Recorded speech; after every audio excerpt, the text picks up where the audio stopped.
ఓం శ్రీ గణేశాయ నమః. శ్రీమాత్రే నమః. శివాయ గురవే నమః. శ్రీకృష్ణ పరబ్రహ్మణే నమః.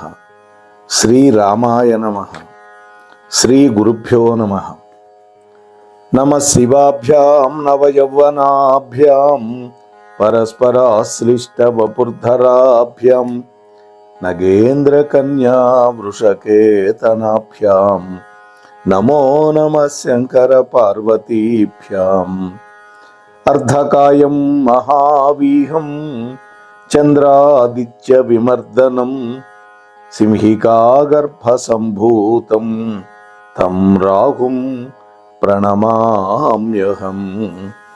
ప్రియ భగవద్బంధువులారా, మన మోహనవాణి ఛానల్ ద్వారా నవగ్రహ పురాణాంతర్గతమైనటువంటి రాహుగ్రహ చరిత్రని వింటూ ఉన్నటువంటి భక్తామ తల్లులకు తండ్రులకు మునుముందుగా నా యొక్క సాధువాదాలు.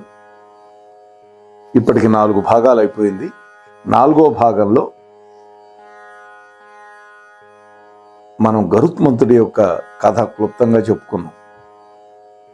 అందులో గరుత్మంతుడి యొక్క అన్న వినతాసుతుడైనటువంటి అరుణుడు గనక సూర్యుడి యొక్క ముందు మనం ఉంటే రథసారథిగా, అప్పుడు సూర్యుడి యొక్క వెలుతురు ఆయన గ్రహిస్తాడు, వేడి గ్రహిస్తాడు, భూలోకవాసులకు ఇబ్బంది ఉండదు అనేటువంటి సలహా మేరకు విష్ణుమూర్తి చెప్పిన ప్రకారం వాళ్ళంతా కూడా ఆనందపడి వెళ్ళిపోయినారు. ఆ తర్వాత బ్రహ్మదేవుడు నేరుగా అరుణుడి దగ్గరకు వచ్చాడు. ఆకాశంలోకి వెళ్ళిపోయినాడని చెప్పుకున్నాక, ఎప్పుడైతే అరుణుడు బ్రహ్మదేవుడిని చూశాడో వెంటనే సాష్టాంగ నమస్కారం చేశాడు. నిజానికి సాష్టాంగం చేయడానికి ఆయనకు అవకాశం లేదండి. కింద నుంచి లేదుగా, తొడల దగ్గర నుంచి కింద లేదు కదా, తొడలు లేవు. కానీ వందనం చేశాడు భక్తితోటి. సుఖీభవ అన్నాడు బ్రహ్మదేవుడు వెంటనే దీవెన ఇస్తూ. స్వామి, ఈ వికలాంగుడికి సుఖం ఎక్కడిది, సంతోషం ఎక్కడిది అన్నాడు దీనంగా. నాయనా, నీకు సుఖాన్ని, గౌరవాన్ని, ఆనందాన్ని ఇచ్చేటటువంటి ఒక అద్భుతమైన పదవి ఇవ్వడానికి వచ్చాను అన్నాడు బ్రహ్మ. అరుణుడు కొంచెం కుతూహలంగా చూశాడు. నిన్ను సూర్యుడి యొక్క ముందు ఆయన రథం మీద కూర్చోబెట్టమని శ్రీ మహావిష్ణువు నన్ను ఆజ్ఞాపించాడు. అంటే నిన్ను సూర్యుడి యొక్క రథ సారథిగా నియమిస్తున్నాను అన్నాడండి బ్రహ్మ. బ్రహ్మదేవా, కారణం తెలుసుకోవచ్చా? నేను రాహువు సూర్యుడిని కబళించటం మొదలుపెట్టాడు, కక్షగట్టాడు. అతగాడిని అడ్డుకోవడానికి సూర్యుడు తన వేడిమిని భయంకరమైన స్థాయికి పెంచేశాడు. ఫలితంగా లోకస్తులు అల్లాడిపోతూ ఉన్నారు. సూర్య తాపాన్ని నిరోధించే శక్తి నీ శరీరానికి ఉందయ్యా వైనతేయ. అందుకే నిన్ను నియామకం చేయమని విష్ణువు నన్ను ఆజ్ఞాపిస్తే నేను నిన్ను కోరుతున్నాను. స్వామి, మీ కోరిక కాదు, మీ ఆదేశాన్ని, విష్ణువు యొక్క ఆదేశాన్ని నేను శిరోధార్యంగా భావిస్తూ ఉన్నాను. అసలు ఆ సూర్యుడెవరు? మా అతిథికి పెద్దమ్మ పుత్రుడే కదా. చూసారా, అంతా ఒకే తాంలో బిడ్డలే వాళ్ళు, ముక్కలు. తండ్రి ఒకటే. అన్నగారి రథానికి సారథిగా అవటం నా అదృష్టం కదా. మీ దయకు ధన్యవాదాలు అని అరుణుడు నమస్కరించాడు. అరుణుడి యొక్క భార్య శ్యేని అక్కడికి వచ్చింది. ఆ శ్యేని పుత్రులే ఎంతో మంది పక్షి జాతి అంతా పుట్టుకొచ్చారు ఆమెకి. బ్రహ్మదేవుడికి వినయంగా నమస్కారం చేసింది. స్వామి, నా నాథుడిని మీరు కనికరించవచ్చు కదా. ఆయనను సంపూర్ణ శరీరుడిగా చేసి అంగవైకల్యాన్ని దూరం చేయవచ్చు కదా అని దీనంగా ప్రార్థించింది. బ్రహ్మ నవ్వి, సాధ్వి, వాస్తవానికి నీ కోరిక న్యాయసమ్మతమైంది. అన్నీ ఉన్న వ్యక్తి సాధించే విజయం కానే కాదు. అంగవైకల్యం శాపం కాదని, అది సాధనకు అడ్డం కాదని, వికలాంగుడు కూడా విశిష్ట స్థానాన్ని అందుకోగలడని నీ భర్త అరుణుడు తన వ్యక్తిత్వంతో లోకాలకు చాటుతాడు. ఇతడిచ్చే స్ఫూర్తి అంగవైకల్యంతో బాధపడే వాళ్ళందరికీ అవసరం అన్నాడు. ఇక్కడే మనం ఒక పాఠం నేర్చుకోవాలి. అందుకనే ఇవాళ వికలాంగులు అనే పదం పోయిందండి. వికలాంగులు అనే పదం తీసేశారు. ఇవాళ ఆ పదం వాడకూడదండి. వాళ్ళు డిఫరెంట్ ఏబుల్డ్ అన్నారు. చూడండి,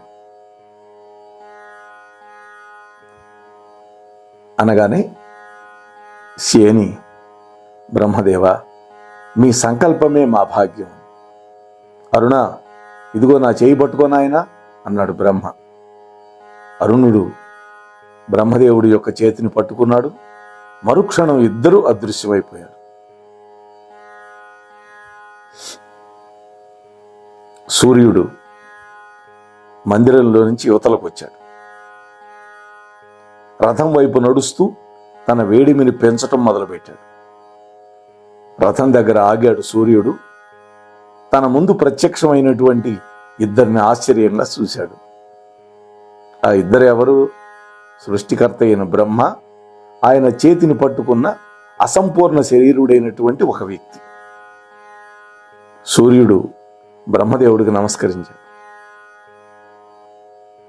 బ్రహ్మ ఆశీర్వదించాడు. సూర్య, ఇతడు అరుణుడు, సాక్షాత్తు నీకు తమ్ముడే అన్నాడు. తమ్ముడా? సూర్యుడు కొంచెం ఆశ్చర్యంగా అరుణుడి వైపు చూస్తూ అన్నాడు. అవును, ఇతడు మీ పినతల్లి అయినటువంటి వినతాదేవి జ్యేష్ఠ కుమారుడు.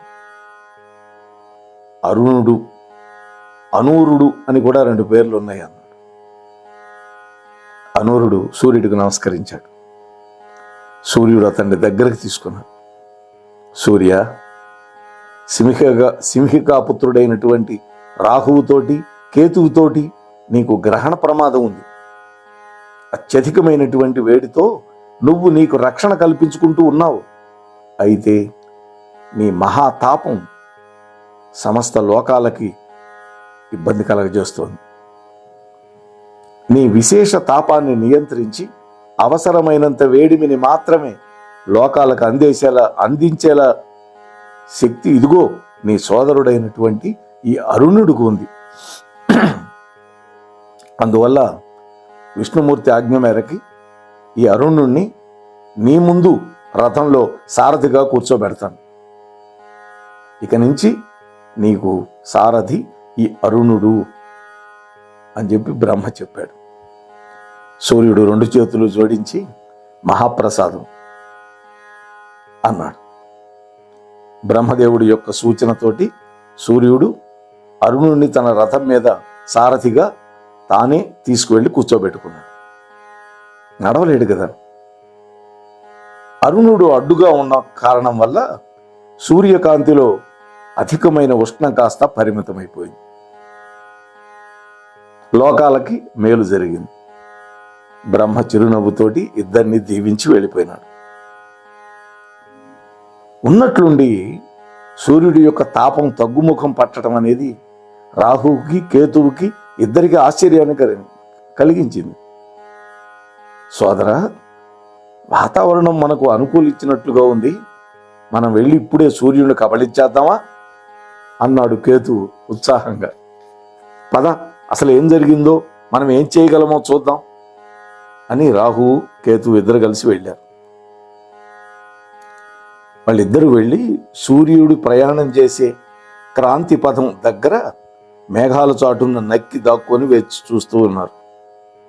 కాసేపట్లోనే సూర్యుడి యొక్క రథం వాళ్ళ దగ్గరగా వచ్చింది. సూర్యుడు ముందు అతడికి అడ్డంగా కూర్చొని రథం తోలుతున్నటువంటి ఒక వికలాంగుడి చూస్తూ ఇద్దరు ఆశ్చర్యపోయారు. సారథిగా ఉన్న ఆ వ్యక్తి వల్ల సూర్యరశ్మిలో ఉష్ణోగ్రత తగ్గుతున్నదని వాళ్ళకి అర్థమైపోయింది కొద్దిసేపటికే. అన్నా, నువ్వు ఒకళ్ళని నేనొకళ్ళని మింగేద్దాం అన్నాడు కేతు. చూడండి, రాహు వారించాడు. ఆ సారథి క్షేమంగా ఉండాలి కేతు. అతని వల్లే భయంకరమైన వేడి తగ్గింది.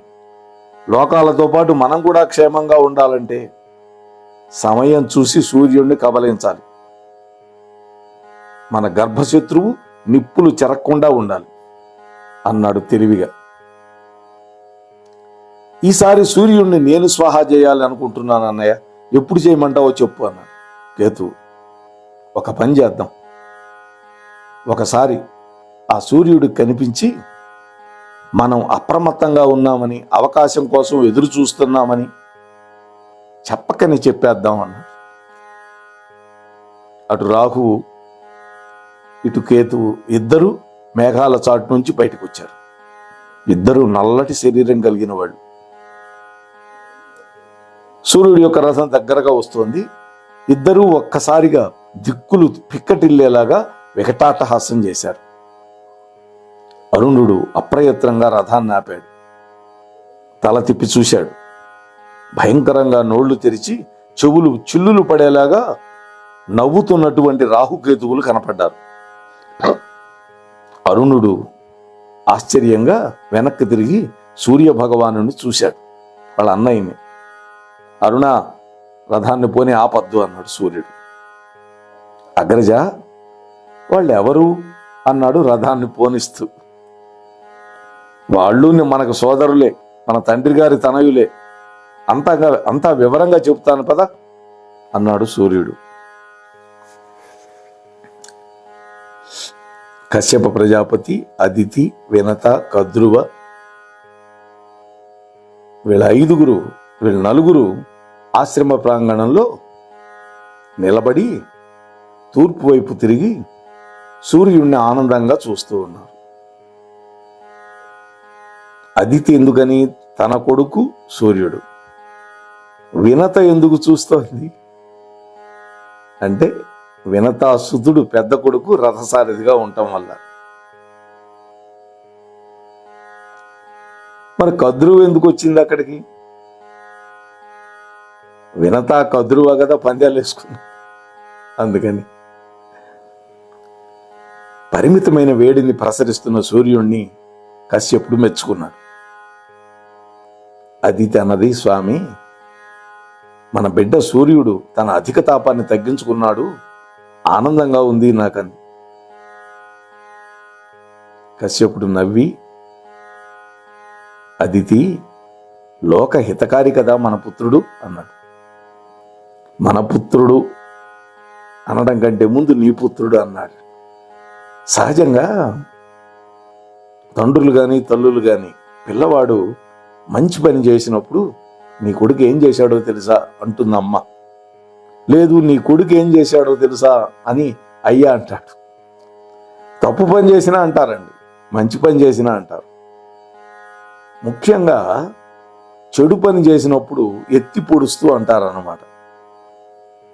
ఇక్కడ లోక హితకారి కదా నీ పుత్రుడు అని కశ్యపుడు అన్నాడు. అది కాదు స్వామి, వేడిమి తగ్గడంతో మన రాహుకేతువులు మళ్ళీ సూర్యుడి మీదకి విజృంభిస్తారేమో నాకు భయంగా ఉంది అన్నది. కొంచెం ఆందోళన పడుతుంది ఆమె, తల్లి కదా. అదే సమయంలో నారాయణ నామస్మరణం చేస్తూ అక్కడికి నారదుడు వచ్చాడు. ఆ భయం అవసరం లేదు తల్లి, సూర్యుడు తన ప్రచండ తాపాన్ని ఏమాత్రం ఉపసంహరించలేదు. శ్రీ మహావిష్ణువు ఆనతి ప్రకారం చతుర్ముఖ బ్రహ్మ సూర్యుడి యొక్క ముందు సారథిగా ఒక శక్తివంతుడిని కూర్చోబెట్టారు. ఆ సారథి తాపాన్ని తగ్గిస్తూ సూర్యకాంతిని లోకాలకు అందిస్తున్నాడు. నువ్వు నీ బిడ్డను చూశావు కదా, నీ బిడ్డ సంగతి నీకు తెలియదులే అంటున్నాడు. ఇది వినతాదేవి వైపు కూడా చూసి. కశ్యపుడు అన్నాడు తెలియనట్లుగా, అట్లాగా చల్లటి వార్త తెచ్చారు. ఇంతకు శక్తివంతుడైన ఆ మహాత్ముడు ఎవరు మునీంద్ర? ఆ మహాత్ముడు ఎవరో కాదు, ఈ మహాత్ముడు కుమారుడే అన్నాడు కశ్యప ప్రజాపతిని చూపిస్తూ. నిజమా? అదుగో ఈ వినతాదేవి గర్భాన అర్ధ శరీరంతో పుట్టినటువంటి అరుణుడు అని నారదుడు చెప్పాడు. అదితి ఆమె సోదరీమణులు, కశ్యపుడు అందరూ ఆశ్చర్యపడుతూ ఉన్నారన్నమాట. వాస్తవానికి వినతాదేవికి తెలుసు. ఎందుకని గరుత్మంతుడు చెప్పాడు, మా అన్నయ్య మహానుభావుడు సూర్యుడికి రథసారథి అవుతాడని కూడా చెప్పాడు. అందువల్ల ఆమె నిశ్చింతగా ఉంది.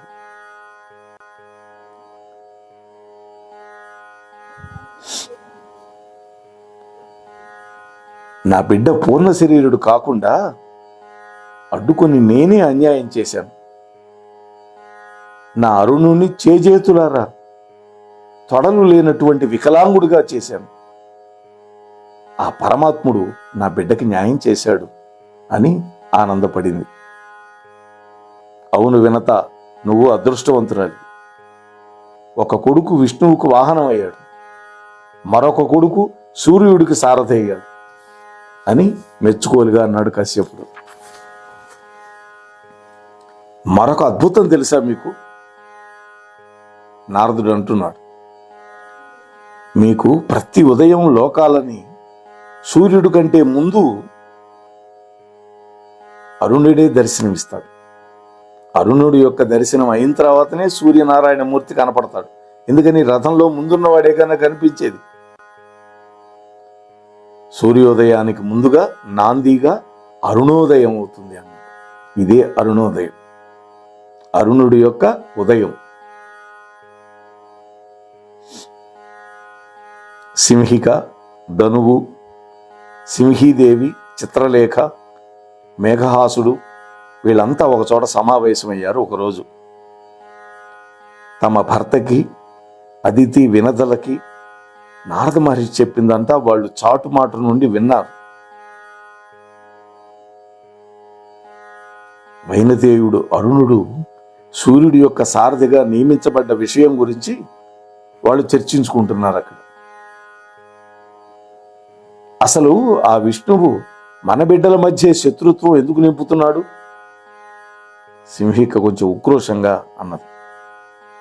అవును, శరీరాలు కోల్పోయిన రాహువు, కేతువు వాళ్ళ ప్రతీకారం తీర్చుకోవడానికి అవకాశం లేకుండా వాళ్ళ సవతి సోదరుడు అరుణుడిని అడ్డంగా పెట్టాడు ఆ విష్ణువు అన్నది ధనువు.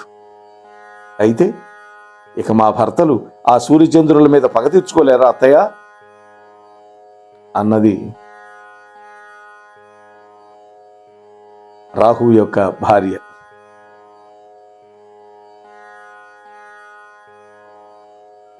అప్పుడే అక్కడికి వచ్చారు రాహుకేతువులు ఇద్దరు. వచ్చి వాళ్ళను ఓదార్చారు. అమ్మా, ఆ అరుణుడు ఉన్నా లేకపోయినా మా పగ మాత్రం చల్లారదు, మా పంతం మాత్రం సడలిపోదు అన్నారు ఇద్దరు గర్వంగా. అవును, తండ్రి గారికి, పినతండ్రి గారికి పరమేశ్వరుడి యొక్క వరాలను ఆయుధాలుగా ఆర్జించి ఇప్పించాం కదా అని గుర్తు చేసుకున్నాడు మేఘవాసుడు. ఆయన వరాలు పొందొచ్చాడు కదా, అనేకమైనటువంటి శక్తులు మీ తండ్రులకి, మీ తండ్రికి, మీ బాబాయికి వస్తాయి అన్నాడు కదా సూర్యుడు. వెంటనే రాహు అన్నాడు, అవును, మేఘహాసుడు చక్కగా చెప్పాడు. మా ఇద్దరిది తిరుగులేని శక్తి.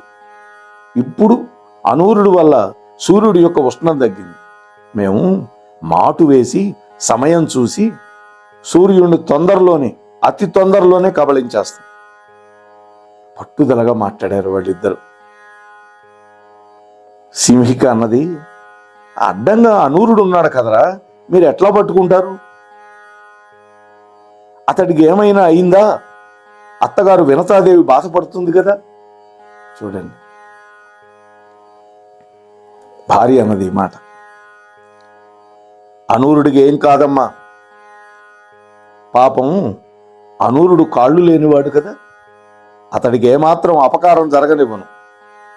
అతను అడ్డుగా ఉన్నప్పుడే నేను సూర్యుడిని సమీపించగలను రాహు అన్నాడు. ఎందుకని? అతను అడ్డంగా ఉంటేనే కదా సూర్యుడి యొక్క వేడిని వీళ్ళు భరించగలిగేది. సమీపించిన తర్వాత ఒక్కసారి నా నోట్లోకి లాక్కున్నానా ఇక సూర్యుడి యొక్క తాపం మాయమైపోతుంది. అతడు భానుడైతే నేను స్వర్భానువుని అన్నాడు. స్వర్భానువు అంటే రాహుకేతువులకి స్వర్భానువు అని పేరుంది. అంటే సూర్యుడిని కూడా మింగగలిగిన వాళ్ళు అని. ఎందుకని? మాకు పరమశివుడు వరం ఉండనే ఉందిగా అనగానే అక్కడే ఉండేటువంటి సింహి భార్య కలగజేసుకొని, నాథ, మీ సోదరులిద్దరూ సూర్యచంద్రులను పంచుకున్నారు కదా పగ తీర్చుకోవటానికి అని అడిగింది. చూడండి, ఆ మాటకి కేతువు వికటంగా నవ్వి, ఆ ఇద్దరి మీద మా ఇద్దరికి పగుంది, అందుకనే ఇద్దరం రగిలిపోతున్నాం. ప్రతీకార వాంఛ మా నరాల్లో జీర్ణించుకుపోయింది. ఇద్దరము వాళ్ళిద్దరినీ కబళిస్తాం. ఎప్పుడు ఎవరిని ముట్టడిస్తారో ఊహించలేని నిస్సహాయ స్థితిలో పడేస్తాం వాళ్ళిద్దరిని. ఆదిత్యుణ్ణి, ఆత్రేయుణ్ణి. ఆత్రేయుడంటే చంద్రుడు, అత్రి యొక్క కుమారుడు కాబట్టి ఆత్రేయుడు అని ఆయనకు పేరు. ఆ తర్వాత కథ ఏమైంది అనేది రేపటి రోజు కలుసుకొని ముచ్చటించుకునే ప్రయత్నం చేద్దాం. అంతవరకు ఈ ఛానల్లో వచ్చేవన్నీ వీక్షిస్తూ ఉండండి. నచ్చితే లైక్ ఇచ్చి 10 మందికి షేర్ చేయండి. ఒకవేళ మీరు ఇప్పటి వరకు సబ్స్క్రైబ్ చేయకపోతే వెంటనే సబ్స్క్రైబ్ చేయండి అని మీకు సవినీయంగా మనవి చేస్తూ ముగిస్తూ ఉన్నాను. స్వస్తి సర్వేషాం. మన కార్యక్రమాలు నచ్చితే ఒక లైక్ చేయండి, మాకు ఎంతో ఎంకరేజ్మెంట్గా ఉంటుంది. అలాగే కామెంట్ చేయండి. కామెంట్ చేస్తే మేము మంచి క్వాలిటీ కంటెంట్ అందించడానికి దోహదపడుతుంది. ఆడియోస్ని షేర్ చేయండి. ఆడియోని షేర్ చేస్తే మన ఛానల్ అభివృద్ధి చెందడానికి ఉపయోగపడుతుంది. ఇంతవరకు మన కార్యక్రమాన్ని చూస్తూ ఎంజాయ్ చేస్తున్నట్లయితే, ఒకవేళ సబ్స్క్రిప్షన్ కనుక చేయలేకపోతే ఇప్పుడే ఈ క్షణమే సబ్స్క్రైబ్ చేసుకుని ఆ పక్క నుండి బెల్ బటన్ మోగించండి. వినండి, వినిపించండి, వింటూనే ఉండండి. మోహనవాణి తెలుగు పోడ్కాస్ట్.